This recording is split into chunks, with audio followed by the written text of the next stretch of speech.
in the hole. So you pick it at your nails and then you put your finger. Is that the real way to open it? But I tried to get oranges this way. Maybe you could tear it apart.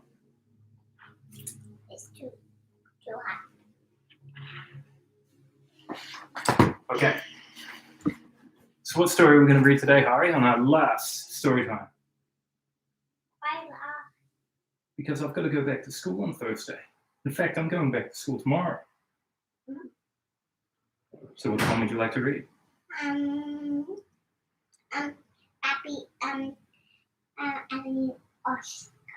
Alyosha and the Witch.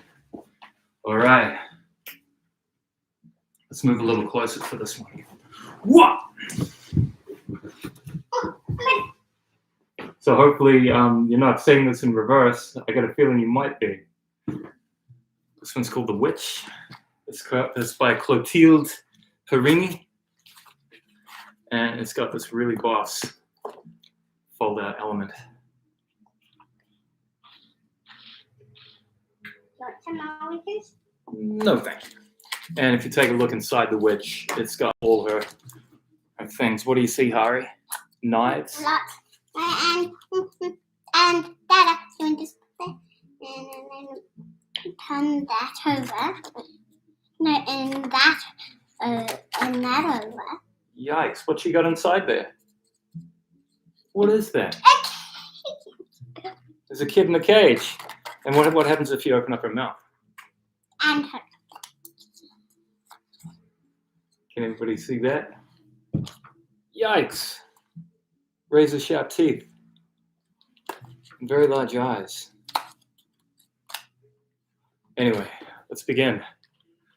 The Witch. Bad fairy, sorceress, evil stepmother. I've been given many names. I'm the unpredictable queen of spells. My magic potions, powerful and terrible, let me transform creatures and things according to my fiendish desires. There's no limit to my wickedness. I hate people, and I often live alone in the depths of the woods. But this is your lucky day. Or not. I've agreed to open my door to you and reveal all my charms. Come in, children. Come in. My pockets are full of sweets. Wow, what a creepy witch. Come on in, but beware all the same. You might find yourselves turned into toads or cooked in my cauldron.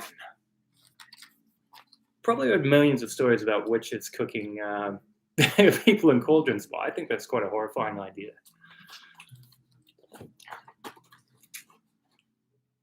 Her strengths are mastery of evil spells and long-lasting enchantments, the ability to transform, and she's a talent in the kitchen, and she has powers of persuasion. And her favorite things to do are building gingerbread houses, dreaming up evil spells, looping the loop on her broom, and terrifying children. Anyway, let's get on with the story. Once upon a time, there lived a father and a mother who had a little boy. His name was Alyoshka. One day, Alyoshka asked his parents if he could go fishing on a big lake. Absolutely not, replied his mother. You're too small. You might fall overboard and drown. Alyoshka grumbled. He raged, he sulked so long and so well that in the end, his mother said, fine, off you go then. So the little boy climbed into his boat and commanded, sail, little boat, sail far away. The boat sailed and sailed all the way to the middle of the lake. There, Alyoshka started to fish. The hours slid by, and all of a sudden he heard his mother in the distance calling him, Alyoshka, Alyoshka, sail back to shore. It's midday and lunch is ready. And so Alyoshka commanded, sail, little boat, quickly back to shore. My mother is calling.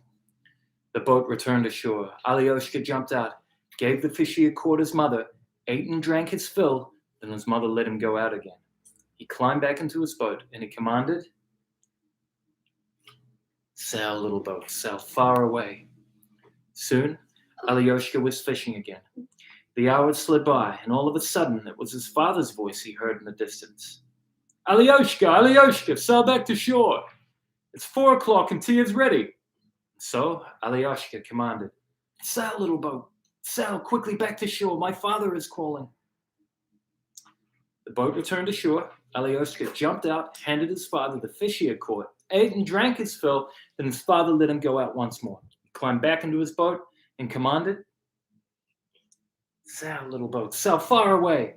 Now all that morning, a witch had been lurking, hiding on the bank nearby, watching Alioshka, hiding on the bank, toing and froing with his parents. How she'd love to get her hands on that little boy and taste him. So she stood on the bank and called out in a gravelly voice, Alioshka, Alioshka, sail back to shore. It's 6 o'clock and supper is ready. It didn't sound like his mother or father, so Alioshka commanded, sail, little boat, sail further off. It's not my father and my mother calling. It's the dreaded Baba Yaga I hear. Wow, Baba Yaga again, I see. She raced as fast as she could into the blacksmith. You got an orange finger. It's an orange one. Sometimes when I peel oranges, after that I stick my finger through the hole and it's an orange one. And you can just go see if it come out my finger. The witch flew into a rage. She raced as fast as she could to the blacksmith's and asked him to make her a voice as sweet as that of an Alioshka mother. Do it at once, she added, or I'll eat you up. The blacksmith did as he was told and made her a voice as sweet as Alioshka's mother. So the witch returned to the shore and cried out in a honey voice, Alioshka, Alioshka, sail for shore. It's 8 o'clock and dinner is ready. Unfortunately, Alioshka was full this time. He brought the boat into shore. Way to spoil the story, Harry. Pappy. But this. But who can say Alioshka was full this time. He brought the boat on the shore and soon found himself in Baba Yaga's sack. Back at her house, the witch ordered her daughter Oksana, heat up the oven and put Alioshka into the roast. I'm going to fetch my dinner guests. Oksana kindled the oven and said to Alioshka, sit on the shovel so I can put you inside. But I'm only little, replied Alioshka, and I don't know how. Would you show me, please? Oksana positioned herself on the shovel, and the next thing she knew, what did he do? Put her in the oven. That's right. Alioshka shoved her into the oven, and Alioshka ran from the house and climbed up the tallest oak tree to hide. Is that the end? No. The witch arrived home and knocked on the door. Nobody answered. Oh, that wretched daughter of mine must have gone out to play. Never mind. I'll climb in through the window. The witch opened the door to her guests, and once they were all seated, she took the dish out of the oven and placed it on the table. There was a great deal of drinking and feasting. Then everyone went outside and stretched out on the grass to enjoy the cool evening air. Here I lie, so relaxed, nicely stuffed with Alioshka, the witch sang to herself. From high up in his oak tree, Alioshka replied, stretch out, take your ease, but you're nicely stuffed with... Oksana. Wait a minute, what did she just eat? Oksana. She just ate her own daughter. Look, Dada. What? Look, behind her ear. Show us what's behind her ear.